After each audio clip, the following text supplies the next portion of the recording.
kelompok 10 akan menjelaskan audit kas dan bank. Sebelumnya ada Septiana, Adelia, Anissa, dan Aida. Dimulai dengan pengantar. Dari pembahasan dalam bab sebelumnya, kita telah melihat kelima siklus bisnis berikut ini. Nah, dari semua siklus yang ada di layar, kecuali siklus persediaan barang, semuanya diawali dan diakhiri dengan akun kas dan bank. Pengertian kas dan bank. Kas adalah alat pembayaran bernilai uang yang siap dan bebas digunakan untuk membiayai kegiatan perusahaan. Bank adalah sisa rekening giro perusahaan yang bisa digunakan secara bebas untuk membiayai transaksi bisnis perusahaan.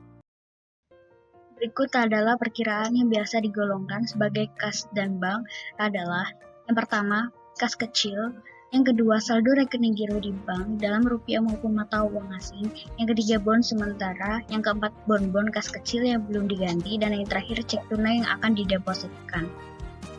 Dan yang tidak dapat digolongkan sebagai bagian dari kas dan bank dalam neraca adalah time deposit yang jatuh tempo lebih dari 3 bulan, cek mundur dan cek kosong, dana yang disisihkan untuk tujuan tertentu, dan rekening giro yang tidak dapat segera digunakan baik dalam maupun luar negeri, misalnya karena dibekukan. Tujuan audit kas dan bank. Yang pertama, untuk memeriksa apakah terdapat internal kontrol yang baik. Yang kedua, untuk memeriksa apakah saldo di neraca betul-betul ada. Yang ketiga, untuk memeriksa apakah ada pembatasan penggunaan saldo. Yang keempat, untuk memeriksa apakah saldo dalam valuta asing sudah dikonversi dalam rupiah dengan menggunakan kurs tengah BI. Dan yang terakhir, untuk memeriksa apakah penyajian di neraca sesuai dengan standar akuntansi keuangan. Selanjutnya, perlakuan akuntansi. Perlakuan terhadap kas dan bank dalam perpajakan dan akuntansi pada umumnya tidak jauh berbeda.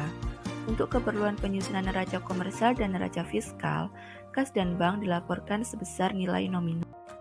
Sistem pengendalian internal. Jangan izinkan setiap karyawan menangani transaksi hingga akhir.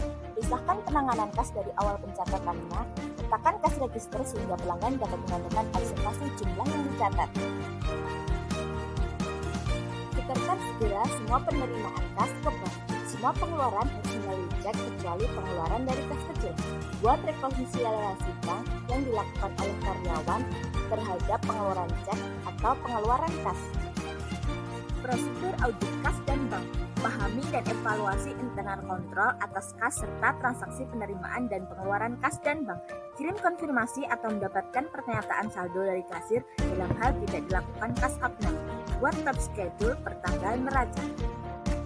Kirim konfirmasi untuk seluruh rekening bank yang dimiliki perusahaan. Lakukan cash count per tanggal neraca. Manajemen override adalah peniadaan pengendalian oleh manajemen, dapat dimitigasi dengan menetapkan kebijakan dan prosedur kunci, serta sistem pengendalian internal yang tepat, kuat, dan akurat.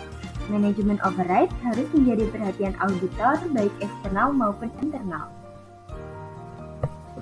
Di dalam contoh kasus pembobolan BRI Jaksel yang dikutip dari media berita tempo.co, terdapat indikasi manajemen override, yaitu persekongkolan antara pejabat yang fungsi dan kewenangannya dibutakan oleh sistem. Terima kasih. Stay safe. Stay healthy. Stay at home. Semoga kita segera berjumpa lagi di kampus bela negara. Miss you, see you.